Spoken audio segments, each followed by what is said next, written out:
부활절 2025 네 번째 누가복음 24장 33절부터 35절 말씀 같이 하겠습니다. 곧 그 시로 일어나 예루살렘에 돌아가 보니 11 사도와 및 그와 함께 한 자들이 모여 있어 말하기를 주께서 과연 살아나시고 시몬에게 나타나셨다 하는지라. 두 사람도 길에서 된 일과 예수께서 떡을 떼심으로 자기들에게 알려지신 것을 말하더라. 아멘. 한국 속담에 한 우물을 팔아 이런 말이 있습니다. 그 한 우물을 판다는 것이 쉬운 것이 아니라 이것 조금 해보고 저것 조금 해보고 하는 그런 상황들이 있죠. 여러분, 이게 결코 쉬운 것이 아닙니다. 자, 그림 하나 보시죠. 예전에도 제가 이 그림을 보여드린 적이 있었던 건데, 위에 있는 사람이야 뭐 그 보석을 캐는데 시간이 좀 있다 하지만 밑에 있는 사람 보십시오. 단 한 번 남았잖아요. 여기까지 죽도록 고생하고 난 이후에 이제 한 번만 더 곡괭이질만 하면 되는데 여태 없었으니 없을 것이다 하고 포기하고 가죠. 요즘이 그렇습니다. 요즘에 뭘 길게 하지 못해요. 뭘 길게 하지 못하니까 모든 것이 다 짧습니다. 유튜브 설교도 길게 못 듣습니다. 쇼츠 뭐 이런 거 아시죠? 저도 쇼츠를 이렇게 올리는데 어떤 때는 제가 8초짜리 올립니다. 8초 하면 끝나는 게 8초짜리. 길게 못해요. 공부도 속성 코스 길게 못합니다. 요약 정리 이런 거 매우 중요합니다. 제가 가끔 목사님들한테 설교에 대해서 얘기하고 이렇게 하는데 그분들이 다 듣고 있다가 또는 뭐 중간에 꼭 이런 말 합니다. 목사님 혹시 정리된 거 없어요? 이렇게 말합니다. 예, 물론 그 중요하죠. 그렇게 해서도 파악할 수 있고 뭐 그럴 수 있습니다. 그런데 길게 봐야 될 것들이 있어요. 요즘은 세상이 너무너무 빨리빨리 돌아가기 때문에 예전보다 더 빨리빨리 돌아가죠. 인공지능 이야기를 제가 가끔 말씀드리지만 어제 오늘 또 다릅니다. 기능이 다르고 내용이 다르고 다 다릅니다. 그런데 여러분, 왜 그럴까요? 세상이 불안정하기 때문에 그래요. 오늘 본문에서도 두 사람이 길을 가고 있습니다. 이 길이란 말이 굉장히 중요합니다. 가고 있는데 예루살렘에서 엠마오로 가고 있다고 말합니다. 약 7마일 거리예요. 7마일 거리가 어느 정도 되냐면 제가 보니까 우리 교회에서 너츠베리팜이 7.2마일입니다. 11km 정도 돼요. 그래서 제가 구글 맵으로 해보니까 걸어서 약 3시간 정도 걸립니다. 길이 이렇게 좋을 때. 예전에는 한 5시간 걸리는 거리겠죠. 근데 걸어가고 있는데 좋아요. 근데 이렇게 가고 있는데 이 두 사람이 예수님의 제자라고 말하고 있습니다. 근데 성경에 보니까 두 사람 곁에 예수님께서 가까이 오셨는데 성경은 뭐라고 말하냐면 예수님을 알아보지 못했다라고 말합니다. 15절 말씀, 16절 저희 눈이 가리워져서 그인 줄 알아보지 못했다라고 말합니다. 이 사람들이 예수님 모르는 사람들이 아니라 예수님을 따르던 사람이고 예수님의 제자예요. 그런데 그인 줄 알아보지 못했대요. 이 말이 굉장히 중요한 말입니다. 이 말이 무슨 말이냐면 분명히 보는데 보이지 않는다는 거예요. 여기서 그인 줄 알아보지 못했다, 눈이 가리워졌다, 이 말은 내적인 것이 아니라 뭔가 외부적인 것에 의하여서 못 알아보는, 마치 우리가 해를 바라보고 딴 걸 보면 이게 시커매져 가지고 안 보이듯이 뭔가 외부적인 것이 그들의 눈에 작동을 하고 역사를 하여서 작용을 하여서 지금 잠시 못 알아보는 가려져 있는 상태라고 말하고 있어요. 무슨 말입니까? 예수님이 옆에 계시는데, 자기들의 스승인 그분이 옆에 계시는데, 구세주가 옆에 계시는데 남자인 줄 알고 유대인인 줄 알았는데 예수님인 줄 몰랐다는 거예요. 이거죠. 영적인 눈의 특징, 가리워진 영적 눈의 특징. 왜 그럴까요?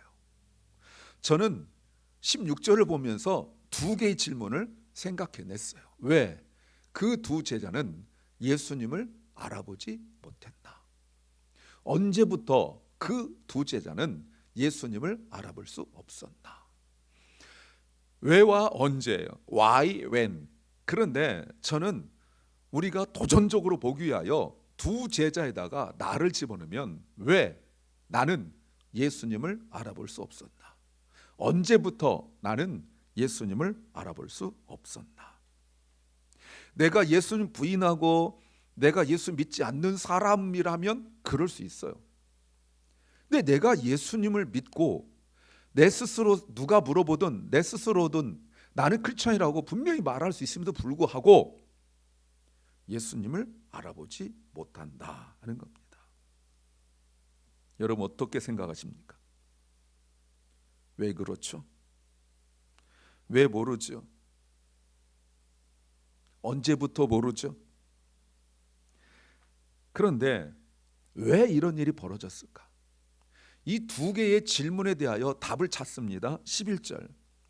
그들이 말을 하는데 사도들에게 이 말이 무엇이냐면 예수님께서 부활하셨다는 여인들의 간증과 증거와 증언과 그리고 베드로와 요한이 예수 무덤에 가서 예수님의 시체가 없다는 그들의 말을 허탄한 듯 들렸기 때문이다 라고 말하고 있습니다. 허탄하다, 헛소리로 들렸다는 거예요. 쓸데없는 소리를 들렸다는 거예요. 제가 두 개 질문했습니다. 왜 제자들은 예수님 알아보지 못했는가? 언제부터 그 제자들은 예수님 알아볼 수 없었나? 그 두 개의 질문에 답은 놀랍게도 11절 단 하나예요. 예수님이 부활하셨다는 소식을 들었을 때부터. 우리가 예수님 믿는다고 아무리 말해도, 내가 크리스찬이라고 아무리 말해도 예수 그리스도의 부활의 소식을 믿지 않는다면 예수님 옆에 와도 모릅니다.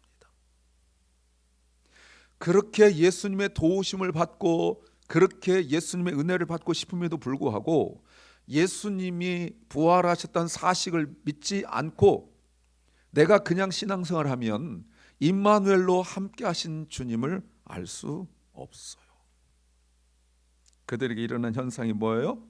눈이 가려졌다는 겁니다. 이 말이 뭐예요? 눈이 가려졌다는 건 뭐예요? 예수님을 보긴 보는데 그들의 눈에 예수님이 누군 줄 모르기 때문에 일어난 현상이 무엇입니까? 자기의 길을 가요.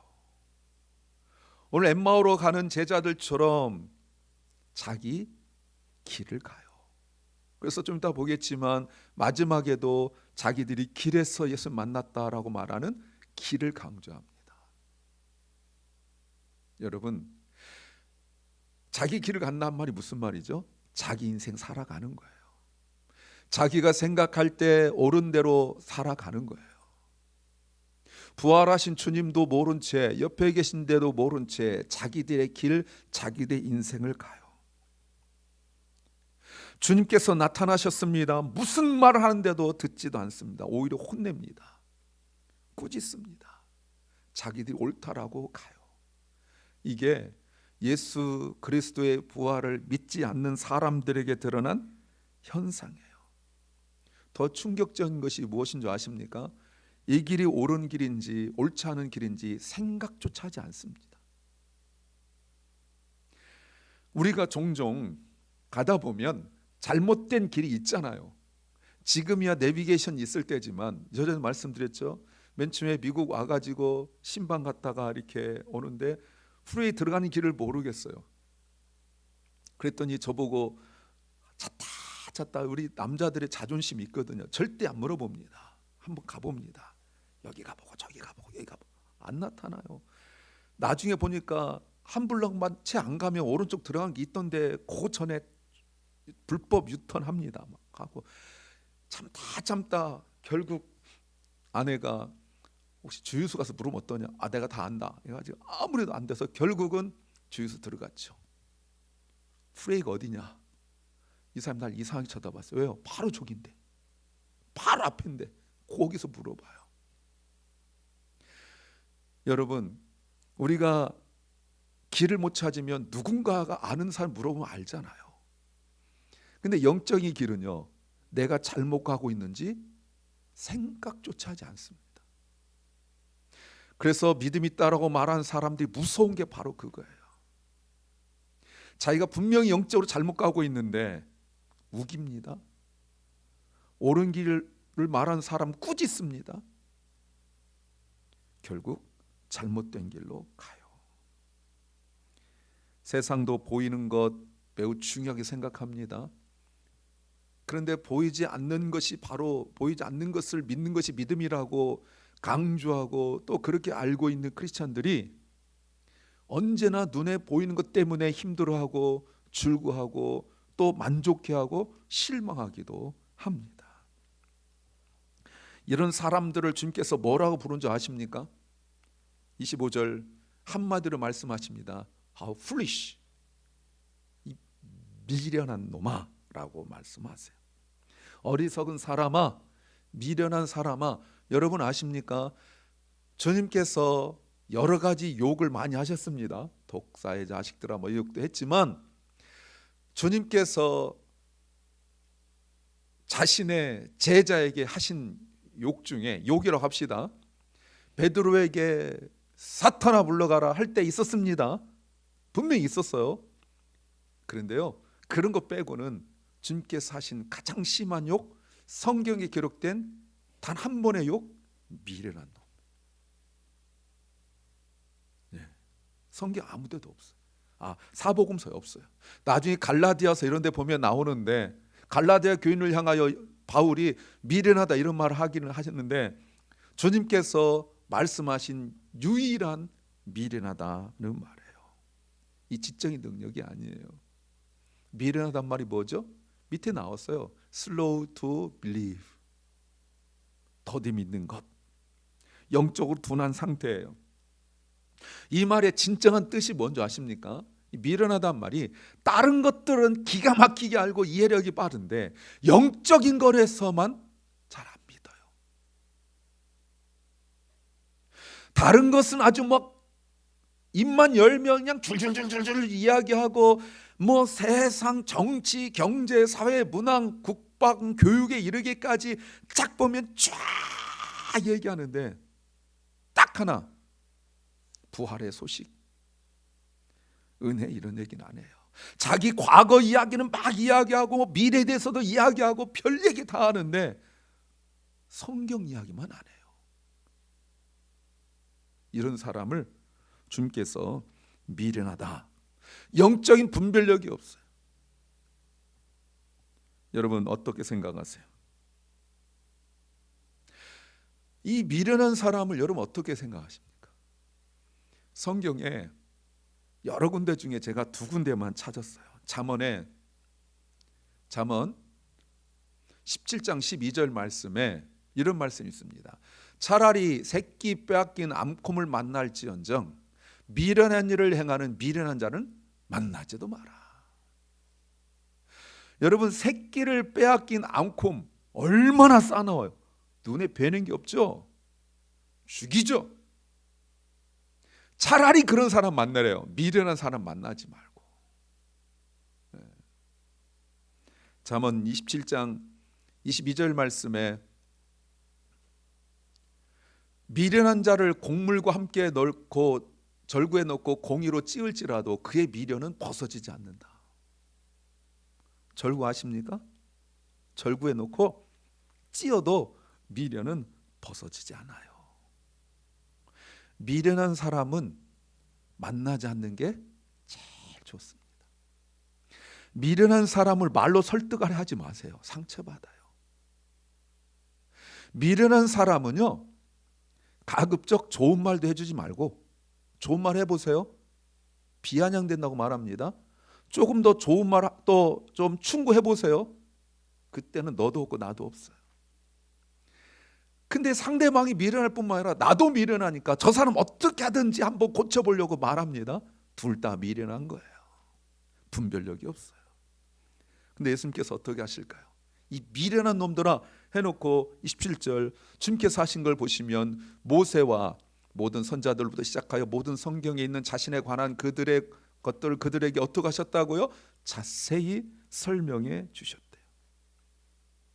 영적으로 미련한 사람들 무시하고 멀리하지 않고 가까이 하여 그들에게 말씀을 풀어주시는데 대충 하지 않고 자세히 풀어주셨다라고 말씀하십니다.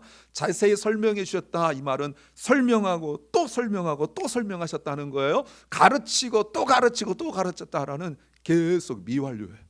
계속 가르치셨다는 거예요. 그러니까 영적으로 미련하니까 한번 딱 말하고 못 알아듣습니다. 제가 이 본문 예전에 설교할 때 그런 말씀 드렸죠. 가장 좋은 게 뭐냐면 예수님께서 자신의 못 박힌 손과 발을 보여주시고 옆구리 그리고 보여주시는 게 가장 빨라요. 미련한 자들은 안 믿습니다. 영적으로 미련한 자들은 안 믿어요. 아무리 보여줘도 안 믿어요. 끝까지 자기가 옳다고 우깁니다. 여러분, 주님은 더 빠른 방법을 가르치지 아니하시고 옳은 방법으로 가르치셨어요.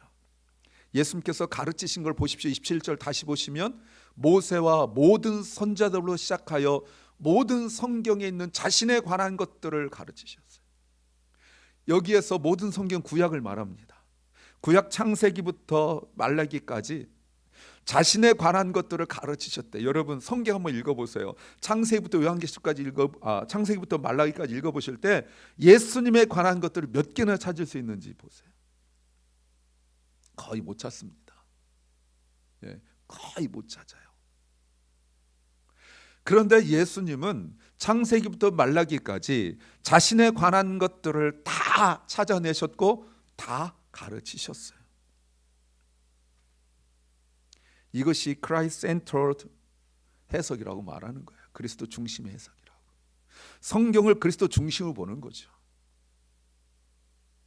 근데 우리는 그렇게 보지 못합니다.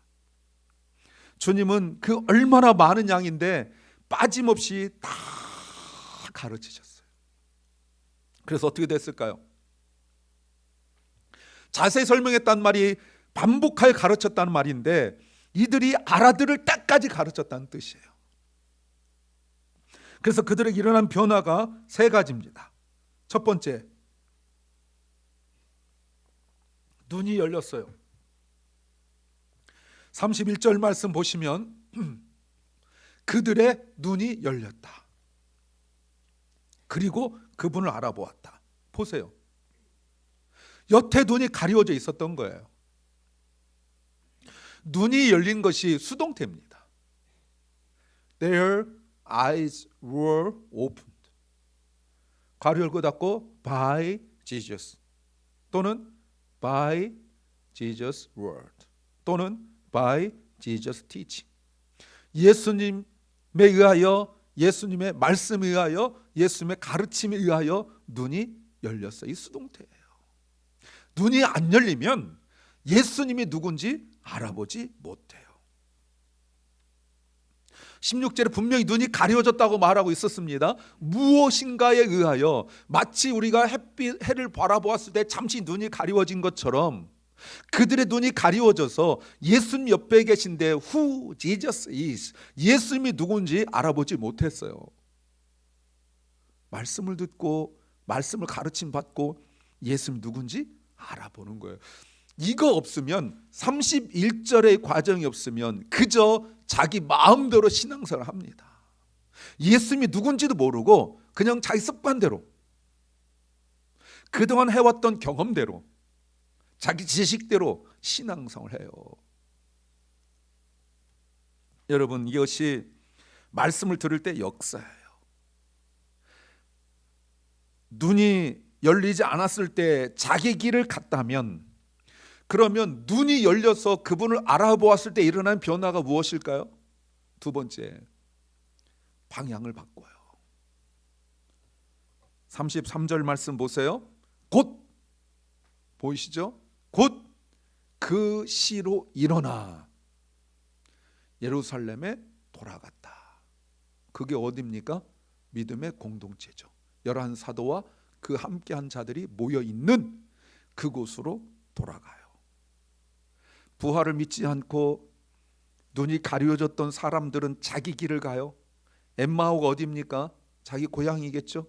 어디예요? 익숙하고 편한 곳이에요. 그곳으로 가려고 갔어요. 근데 예수님 만났어, 부활하신 주님 만났어, 그들의 눈이 열리니까 그들이 방향전환, 터닝 포인트가 일어나죠. 여러분, 이래야 돼요. 눈이 열리지 않으면 결코 2단계는 일어나지 않습니다. 자기 길로 가요. 말씀 인도하는 곳으로 가지 않고, 믿음의 공동체로 가지 않고, 자기에게 편한 곳, 익숙한 곳으로 가요. 여러분, 이때는 이미 밤이에요. 앞에 내용 보면 날이 저물었기 때문에 잠깐 여기서 쉬고 갑시다라고 말한 내용이 있거든요. 근데 그 밤에 일어나서 예루살렘을 간다는 것은 매우 위험한 일입니다. 강도가 있고 들짐승이 있고 하는 그때인데, 눈이 열리니까 그런 것들이 아무 문제가 되지 않아요. 왜 우리가 주를 위한 헌신과 그리고 섬김이 잘 안 된 줄 아십니까? 바빠서 그럴까요? 시간 없어서 그럴까요? 아니요. 눈이 열리지 않아. 예수님이 누군지 모르기 때문에 바쁘고 급하고 할 일 많고 이렇게 하는 거예요. 그런데 주님 만나 말씀을 듣고 눈이 열리니까 마음의 결단이 일어나서 그들이 곧 일어나 보이죠? 일어나 방향 전환이 일어나게 되어지는 거죠. 가던 길을 가다가, 자기 길을 가다가, 익숙한 곳으로 가던 길을 가다가 멈춰 서고 돌아서서 그리고 주님의 길을 가는 거예요. 자기 길을 가는 사람들은 내가 왜 가는지 모릅니다. 그러나 주님의 길을 가는 사람들은 어디로 가야 될지 분명하게 알고 있어요. 아까는 갈 때 어디입니까? 엠마오라는 지역이에요. 어딘지 몰라요. 엠마오라는 것이 지금도 정확히 모를 뿐만 아니라 엠마오에 있는 어딘지 잘 몰라요. 그런데 말씀을 듣고 주님 만나 말씀을 듣고 눈이 열리게 되어지고 주님 누군지 알게 되어졌을 때 결단이 일어나고 방향전환이 일어나니까 예루살렘으로 돌아가는 것이 아니고 예루살렘에 있는 11사도와 그와 함께 있는 자들이 있는 믿음의 공동체로 돌아가요. 지역으로 가지 않습니다. 믿음의 공동체로 가게 되어져요. 그러면 방향을 바꾼 사람들에게 일어난 변화가 무엇일까요? 세 번째는 부활의 증이 되는 겁니다. 세 번째, 부활의 증이 됩니다. 35절 말씀, 그 바로 앞에 시몬에게 베드로에게 주님께서 나타나셨다라고 말하니까 그때 두 사람도 길에서 된 일과, 길 보이시죠? On the road, 길, 자기 길, 두 사람도 자기 길을 가다가 그 길에서 주님이 누군지를 몰랐다가 주를 만나고 말씀을 듣고 눈이 열렸을 그 이야기를 하는 거예요. 주께서 떡을 떼심으로 자기들에게 알려지신, 눈이 열려진, 지금 35절은 자기 길을 갈 때 눈이 가려졌다가 주님 만남으로 눈이 열린 이야기를 하고 있는 거예요. 이게 여러분 간증인 거예요. 여러분, 이것이 증거하는 겁니다. 예수 믿으세요? 여러분, 아무리 얘기해봐도 내가 눈이 열린 이야기를 하지 못하면 의미가 없어요. 눈이 열려 예수님이 누군지를 알아보고 그 이야기를 하는 거예요. 남들 보는 이야기가 아니라 남이 안 보는 그 이야기. 뭐 갑자기 막 영안 열리니까 여기에 뭐가 그런 얘기가 아니잖아요. 나와 함께 하신 주님 이야기를 하게 됐다는 거 아닙니까? 남이 못 보는 거를 보게 되어진다, 그 말입니다. 나는 부활하신 주님을 믿지 못할 때 내 길을 갔어요. 그때 그 두 사람 사이에 보이는 모습은 슬픈 기색이었어요. 믿음 없는 사람끼리만 이야기하는 거였었어요. 둘 다 부활의 주님을 믿지 못하는 사람끼리 아무리 이야기해봤자 낙심만, 좌절만 옵니다. 삶의 도전이 일어나지 않아요. 그런데 부활하신 주님 만나 삶의 결단이 일어나고 그리고 방향 전환이 일어나게 되어지니까, 여러분 보십시오. 와가지고 시몬 만나니까 시몬 무슨 얘기합니까? 주님 만난 이야기래요. 그랬더니 두 사람도 주님 만난 이야기를 해요. 이게 변화예요, 여러분. 이때 슬픈 얼굴일까요? 아니죠. 눈이 열린 사람이 슬픈 말을 할까요? 아니죠. 그리고 36절을 우리가 안 봤지만 성경에 보면 그때 주님이 나타나세요. 사랑하는 주님의 성도 여러분, 여전히 나의 길을 고집부리듯이 가고 있습니까? 예수님 옆에 계신데도 알지 못한 채로 내 할 말만 하고 내 할 일만 하고 나의 길을 가고 있는 거 아닙니까? 우리가 크리스찬이라고 하는 것은 내 입술의 고백에 지나지 않아. 그저 나는 크리스찬이야라고 말하는 것은 그저 말하는 것으로 끝나는 게 아니에요. 내가 크리스찬이라고 말하는 것은 부활의 증인이 된다는 뜻입니다. 내가 부활의 증인이 된다는 것은 그냥 내 마음 먹고 생각하는 것으로 되는 것이 아니에요. 여러분, 먼저 말씀 안에서 그리스도를 인식해야 되죠. 결국 이렇게 정리해 봤어요. 진짜 신앙은 a change of direction, 방향 전환이에요. 진짜 신앙은 true faith는 내가 뭐 기도 열심히 하고 이런 게 아니에요. 방향 전환이에요. 나의 길을 가던 사람이 방향을 전환하는 거예요. 누가복음 15장의 둘째 아들 보십시오. 자기 만족과 자기 살 그 기쁨을 살아갈 때 성경은 허랑방탕했다 이렇게 말합니다. 그런데 그가 아버지를 생각하고 난 이후에 일어난 게 뭐죠? 방향 전환이에요. 방향 전환이 일어난 거예요.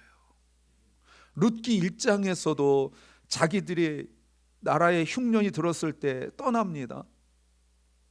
모압을 갑니다.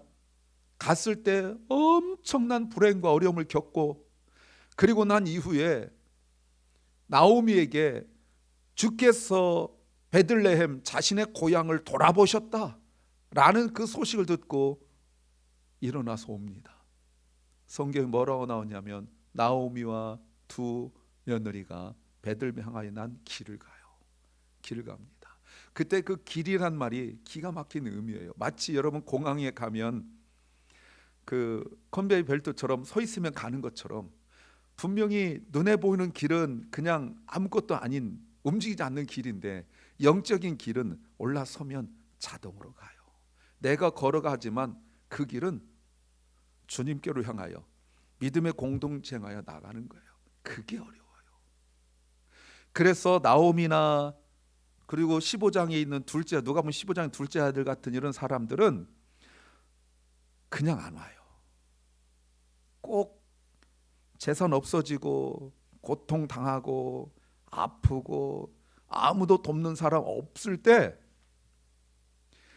정말 심지어는 하나님께조차 실망하는 그 지경까지 바닥까지 내려갔을 때, 그때 그 길에 올라서는 거예요.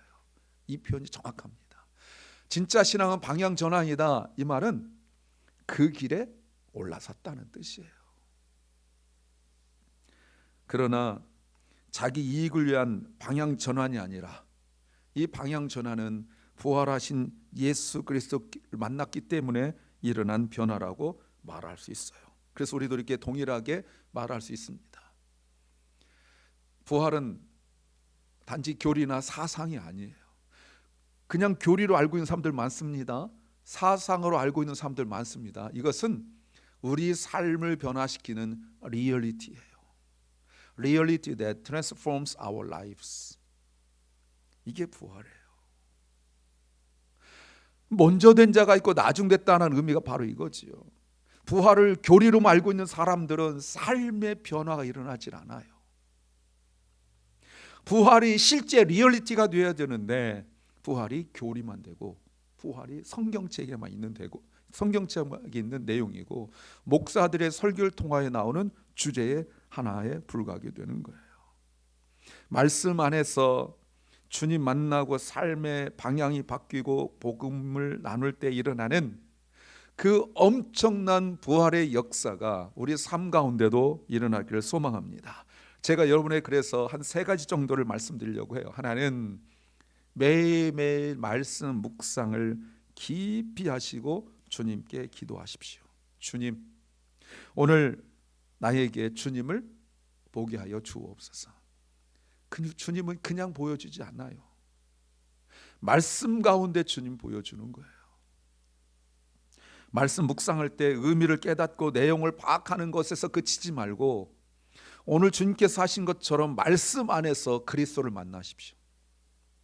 성경은 그리스도 중심으로 쓰여져 있기 때문에 그 속에서 그리스도를 못 만나면 그리스도를 만날 수 없습니다. 또 하나는 매일 말씀 묵상하며 하루를 돌아볼 때 저녁 때 오늘 정말 아무 일 없었다, 또는 아침에 일을 시작할 때 기도할 때 주님 오늘 큰 사고 없이 아무 일 일어나지 않게 해주세요 라는 기도에 그치는 것이 아니라 내가 내 길을 고집했는지, 아니면 주님의 뜻을 따라 살아갔는지, 어제도 같은 일, 오늘도 같은 일, 내일도 같은 일, 똑같은 일이 반복되어 살아갈 수밖에 없겠지만 우리 삶이 그렇잖아요. 그런데 달라요. 그런데 달라요. 예. 사람이 나이를 먹어가면서 육체적 나이는 누구나 피할 수 없습니다. 근데 영적 나이가 사람마다 다르다는 거 아니에요?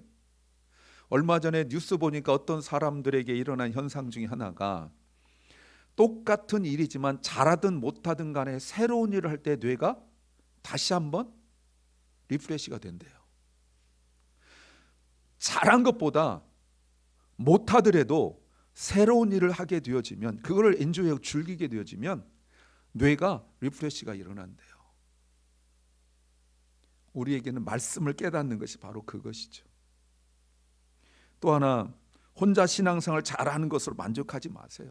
교회 공동체 안에서 은혜를 나누는 것이 매우 중요합니다.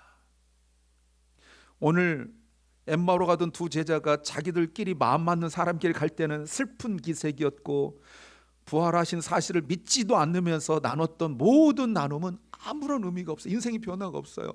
그들이 예수님 말씀 듣고 눈이 열려서 결단하고 방향 전환이 일어나서 믿음의 공동체에 왔을 때 그들의 삶 속에서 그들은 부활하신 주님 이야기를 하기 시작했어요. 내 이야기가 아니라 내가 얼마나 슬픈지, 내가 얼마나 힘든지 이런 이야기 하는 것이 아니라 부활하신 주님을 내가 만나서 눈이 열린 이야기를 하고 있는 이 말의 변화, 생각의 변화까지 다 일어나게 되는 거예요.